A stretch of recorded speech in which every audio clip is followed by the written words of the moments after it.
the Goodbye Series Part 2. We are diving very deep on this one. Our presentation is coming in 7 different parts. We are leaving no stone unturned. If you ever wanted an escape plan, we are setting it up for you. If you are already in a great place in your life, please share this video and accompanying audiobook and ebook with those who you think need it. If you are using this information for yourself, keep it for only yourself and work each action step until you are in safety. Please private message us if you have more personal concerns. Fair warning, this Goodbye Series Part 2 and rebranding does not take the place of traditional healthcare, mental therapy, and professional financial information. This video is about rebranding yourself as you take your leave from negative environments and problematic people. This channel and adjacent products and Patreon are for women who are ready to leave and take actual action. It's for women of all ages in the Black diaspora who are brave enough to take the actual leap to find new people, places, and ways to live profitably. Please keep the sacredness of the women sharing their stories. It was hard to convince many of them for fear of losing their anonymity, so we tell the stories for them. But you have waited long enough. Grab your journal, a pen and paper, and your phones so you can research as you listen. 1. Location, location, location. Why is location so important to your rebrand? Now, when we mean location, it's not only physical but mental location. Where's your mind at? Because wherever your mind goes, your body and situations follow. Your mind and what you believe about yourself is the first thing you must tackle to change locations. If your mind is stuck, you will be stuck forever, going round and around the proverbial hamster wheel. Staying in Blackistan or Blackistan adjacent is dangerous to your livelihood and future. Some Black women are stuck in precarious situations due to their upbringing. Years of toxic childhood experiences have led Black women to become adapted to toxicity, much to their detriment, which leads to overspending, overeating, smoking and drinking, even sexual addiction, all things that can lower your status in life. The first concept that will affect your location is a mind stuck in anger. Women stuck in Blackistan stay angry because they cannot leave or don't know how to. This location of stuck anger is not a good place to be. One of the clues that a Black woman is stuck is female incelic behavior, or the complete opposite, Black male worship. Many women will feel that they are powerless and will capitulate to the culture's male-centered practice. But both women will show anger as a common characteristic of being treated poorly and having to work like a man to survive and get basic amenities. It could be a content creator, a friend, or your mother. Although anger is a sign of stuckness and not having the tools to leave, righteous anger is real and understandable. Even though the angry Black woman trope has its truths, it has been used against Black women in the office and in relational and intimate partnerships. Black women have been forced to suck in righteous anger as not to perpetrate the stereotype and having others feel safe. Righteous anger is real if you have been abused. But we will show you the tools to move on so it doesn't consume you and you can get yourself to the next level. How do I get rid of anger? By radical acceptance.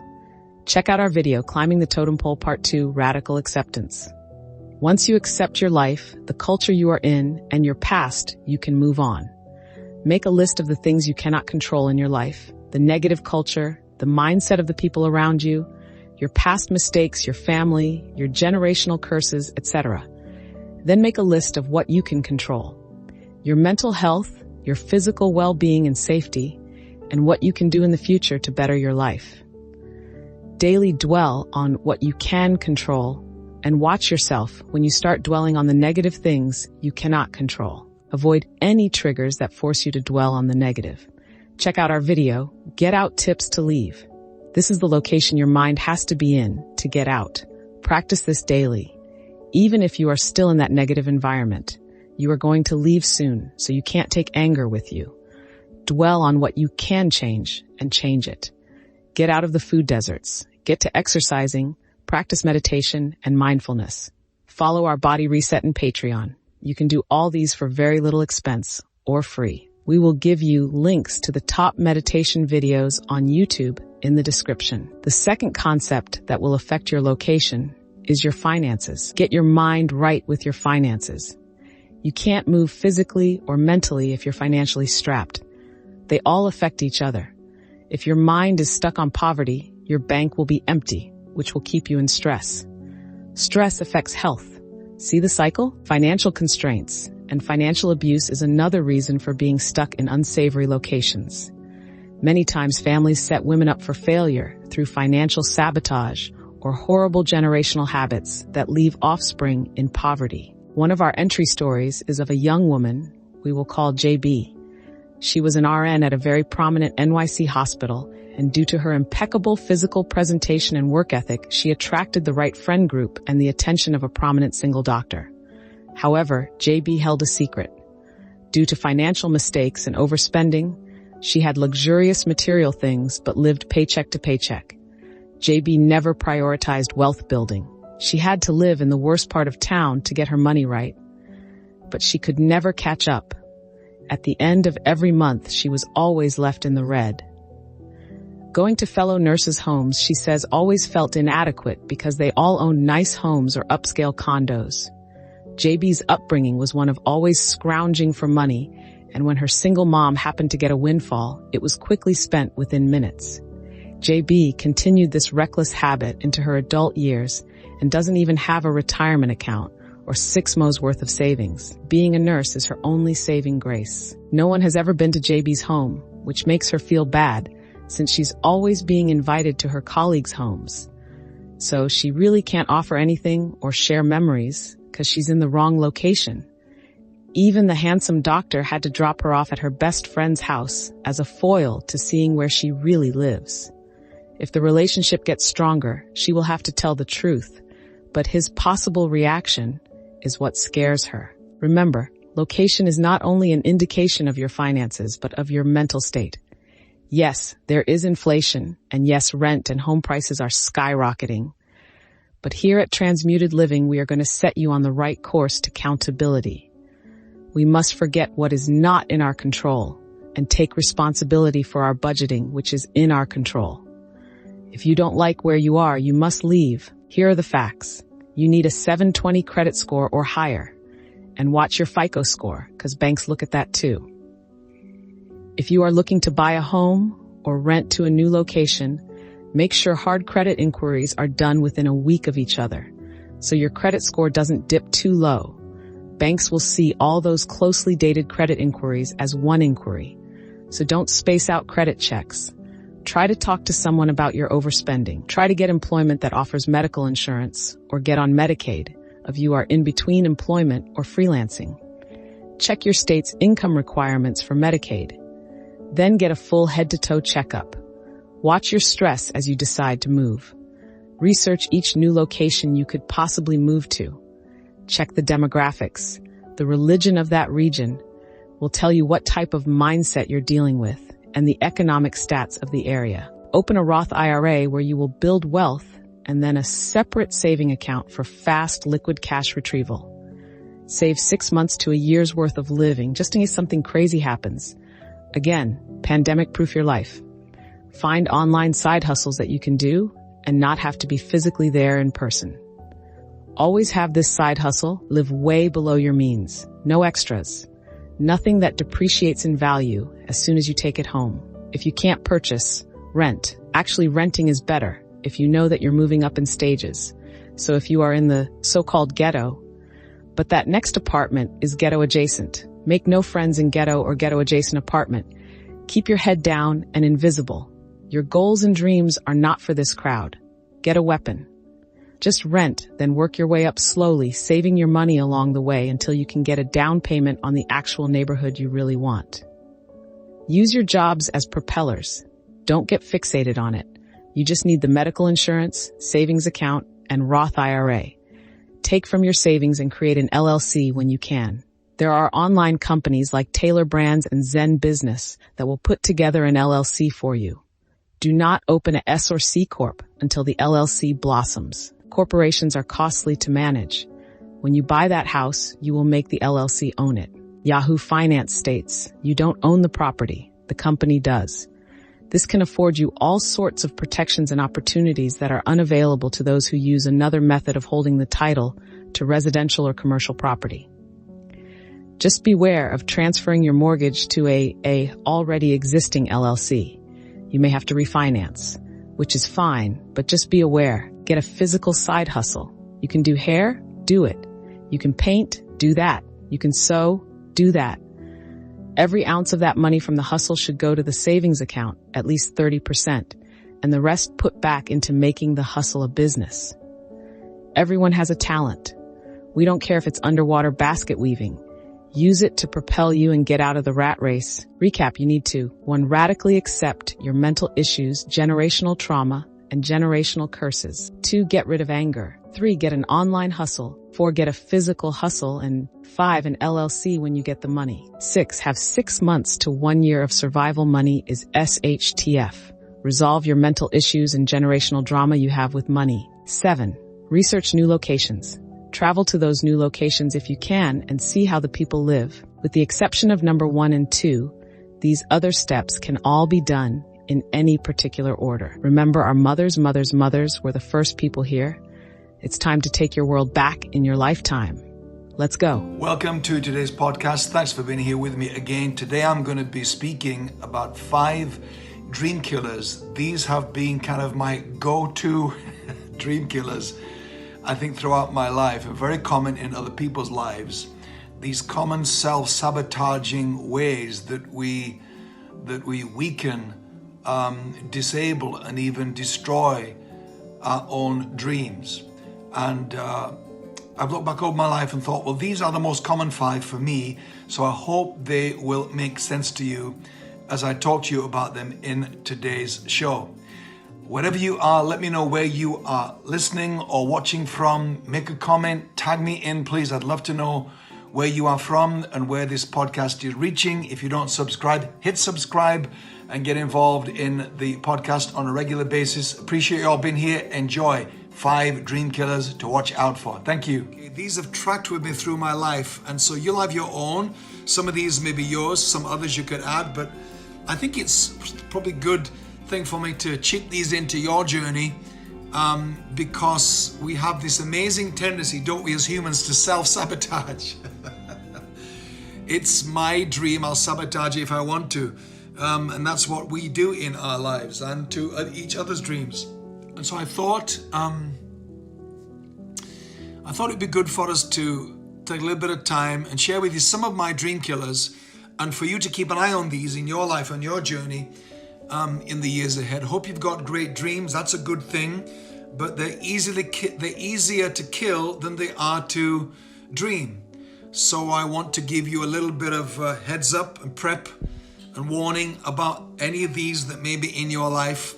Number 1, sharing it with the wrong person too soon will kill your dream in a heartbeat. I have done that so many times. I'm reminded of Joseph, of course, in scripture, that shared his dream at a 17-year-old with his brothers, not knowing that the implications of sharing it with them was not good, because the dream implicated him as above them, in charge of them, and it kind of didn't go well.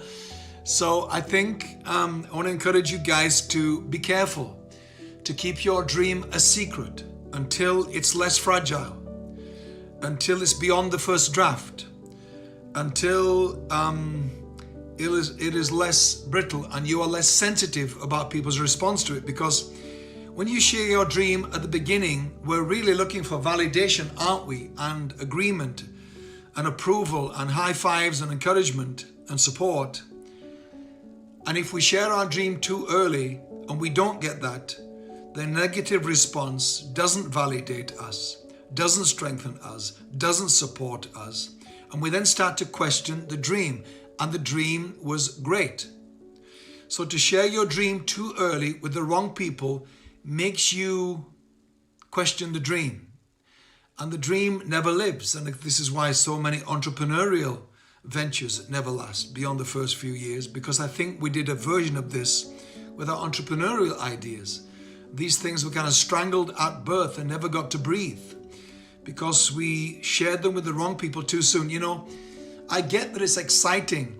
I get that it's exciting to have your dream, to have this thing that's exciting you. So in our excitement, we share it. But you must restrain your excitement around certain people who do not understand what this dream means to you have not remembered what it was like for their dreams to be strangled and killed and poured cold water on. They don't remember that, so they don't bring that remembrance and the grace they should have learned from that to your dream. They just respond negatively, questioning, who, you? I don't think so. This isn't the right time. You've tried something like this before. I once tried that, it was a disaster. It'll never happen. It'll never get off the ground. You're too young, you're too old, you don't have the money, you're not educated enough, you're from the wrong background, wrong stage of life. Whatever it may be that people say or don't say, but say it with a look. And so we get hugely discouraged because the text didn't come, the check didn't come, the callback didn't come, the speaking up for you, endorsing it didn't come, the repost didn't come, whatever it may be that they promised you or you hoped would happen didn't come. So, be careful who you share your dream with. Not sharing your dream with people even close to you, which are sometimes the worst people to tell it to, is not you being rude or unhealthily secretive or not trusting. It is a boundary. Sharing a dream when you want to is a boundary, and boundaries are for you. They are not for them, they are for you. So never be afraid or feel to justify the fact that you didn't want to share it because you waited till you were ready. And people are going to say to you, what? You should have told me about this months ago. Them not knowing that you chose not to. It's not that you forgot, you didn't want to. Because you knew or you feared if you told them about it before you had several months under your belt of awareness about your dream, of momentum around your dream, of support towards your dream, you knew that you would have risked giving it up because their opinion mattered too much to you back then. Some people's opinion, guys, matters far too much to us. And those are the people especially that we shouldn't say anything to in the early stages of our dream. When I was a kid, about 15 years of age in my education back then, the way schools operated then, at 15, 16 or so, you went and sat down with the careers advisor. This guy came into school and we all came through like a production line, sitting with the careers guy. And he asked you and asked me, what do you want to do for a job? And I said, I want to be a fighter pilot. And he leaned back in his seat and smiled smugly as if to say, get real.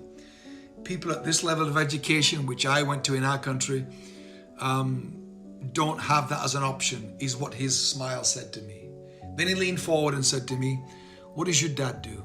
Meaning, whatever your dad does is the limit of your potential.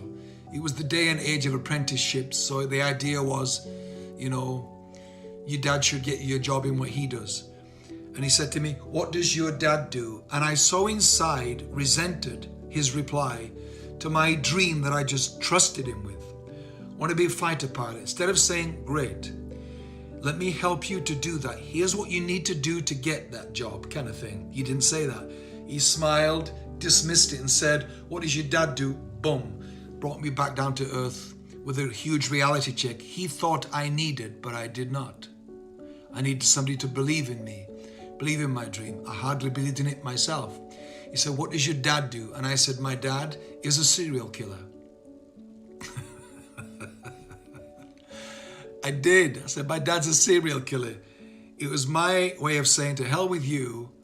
I am not going to play this game of a script that you've come to me with that's killed everybody that sat with you before I got here, and it will kill everybody after I come. So maybe in your day, I could give you a shock response to break you out of your script mentality that you were brought to us at this school, when you're going to ask us all in various ways, what does your dad do? Which is going to kill our dreams. So when I said, he's a serial killer, he said, excuse me, what did you say, young man? I thought, yes, he'll never forget me in a hurry, though I will forget him in a hurry, apart from the benefit of this story. So I think that's why the Bible says, don't despise the day of small beginnings, because small beginnings are fragile, they are weak, and they are very despisable. So be careful who you tell it to, because any response that looks like a despising will shut you down. So, number one, way to kill your dream, tell it to the wrong person too soon. And you kind of know who the wrong people are, don't you? All right, number two, give me some thumbs up or whatever to let me know you're all okay and you're staying with me and you're still enjoying the party. I don't know where you are, whether it's the time of day for you to have a drink in your hand. I don't know if that helps, but go for it. Mistaking the dream for a plan is the next way you kill your dream. If you mistake your dream for your plan, you're in trouble. It will never survive. Your dream will never see the light of day. And what I mean by that is, I think we think excitement, enthusiasm, feeling inspired is a plan. Just because you feel it so deeply and you are so clear about it, because especially if you are in the church world, if some of you are in that world, like I've been for many years, especially if you bolt onto the dream when you tell it, God told me this, then you're in real trouble. You know, God told me. I had a dream, angels river danced on my duvet and revealed this dream to me. So once you start saying, God gave me this dream, it really starts to take on this attachment you have to it, that you feel if God told you, it's as good as done. It's a done deal, isn't it? If God told you, it's a done deal, I think is what we feel. So we think that because all of that is involved in the dream for us, that is as good as it happening. And we kind of sit back and just wait for it to happen. Especially when people say, great, high five, that's awesome, that's amazing, that's wonderful, I'm so thrilled for you. And we get around that crowd that all jump in with these encouragements, but nothing is happening yet. Nothing will happen until your dream finds a plan. Listen, clarity about your dream is not a plan. Just because you can articulate it so clearly doesn't mean it's going to go anywhere. You know, we have often taught, going back to Joseph again, you know, from a biblical example of his dream. You know what got Joseph in charge of Egypt? I've said this for many years, but nobody listens, because we're still preaching the dream stuff from Joseph and staying there. What got Joseph in charge of Egypt was not his ability to dream and interpret dreams. It was his ability to go beyond that to figuring out a plan to make the dream come true, or to avoid what the dream forecast in the case of Pharaoh's dream. And so when he interpreted Pharaoh's dream in front of Pharaoh's political and military cabinet, he went beyond just saying the dream means 7 years of plenty, 7 years of famine. And he said, I have an idea. And he suggested a 14-year economic plan, which was, let's in the plenty times store up the excess. And in the famine time, let's go into export of grain business. We'll be billionaires. And Pharaoh said, I like this kid. Put him in charge next to me. So you got to have a dream and a freaking plan. You may have a dream to lose weight. But you got to have a plan, hey. You may have a dream to be out of debt, but you got to have a plan to stop spending what you don't have. You got to have a dream to find a life partner, but maybe you need to do a little bit of work on you to become more attractive to said potential life partner. You got to have a dream to be healthier. That's good. You got to have a plan what you're going to do to be healthier. So it's simple, but it's profound, guys. And you will derail and sabotage and kill your dream if you think the dream is as good as a plan. It's not. Number 3, unmanaged expectations. Hello. Unmanaged expectations will kill your dream. Because your dream is going to need you to get real about what it's going to require now in terms of time and resources, perhaps finance, and And all these things, not least of which will be the pain. What pain factor will the dream bring into your life? What inconvenience, what strain on your life and your family life and your health and your schedule? What is that? And to be very clear about that is a good way towards leaning into your plan head instead of the sort of dream heart. Get your head involved in this heart dream. And I think managing expectations is a huge part of that. I think when you don't manage your expectations, the dream already has you in trouble, because the first sign of resistance or failure or setback, if you didn't see that coming and anticipate it, you have no contingency, you have no backup, you're not able to improvise and move around and through it because you didn't manage your expectations. You know, when Jesus said, if you're going to go to war, you better sit down and figure out, have they got more troops than us, kind of thing. Have they got more resources than us, better weaponry than us? Or if you're going to build a building or a great project, sit down and figure out, can we afford it? And so many of us don't do that. We just run with the dream and we don't manage our expectations. You know, managing expectations has been one of my greatest life discoveries. Because as I've said many times, if you don't manage your expectations, you will manage your disappointments. So you might as well be proactive in managing the front end of that instead of the back end of that, which is disappointments because people let you down. Of course they'll let you down. Expect them to let you down. And when they do, you'll be cool because you saw it coming a mile off. All right, number 4. Not becoming who your dream requires you to be will kill your dream. Not becoming who your dream requires you to be. Every dream, vision, calling, goal, big idea, whatever you call it, needs you to upgrade you, needs you to grow up, needs you to learn some new skills, needs you to work on your internal world, needs you to become more patient, kinder, smarter, more inclusive. Work on your ego. Work on your anxiety and stress levels. Work on your lifestyle habits. So every dream requires us to change and grow and adjust in our world, in ourselves internally, mentally.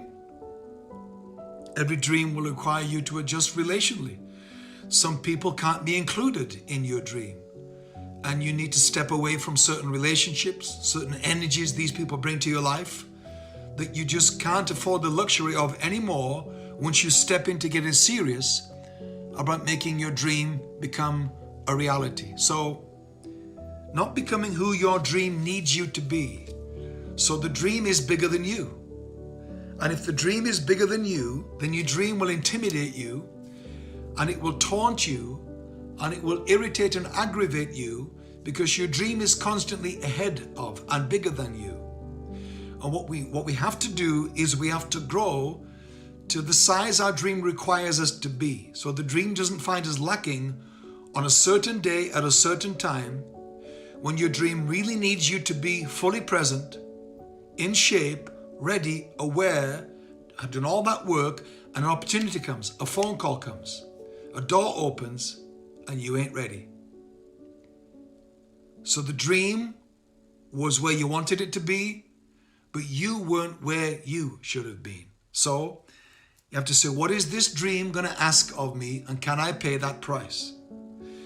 Can I pay the pain threshold price? Because the dream doesn't take us out.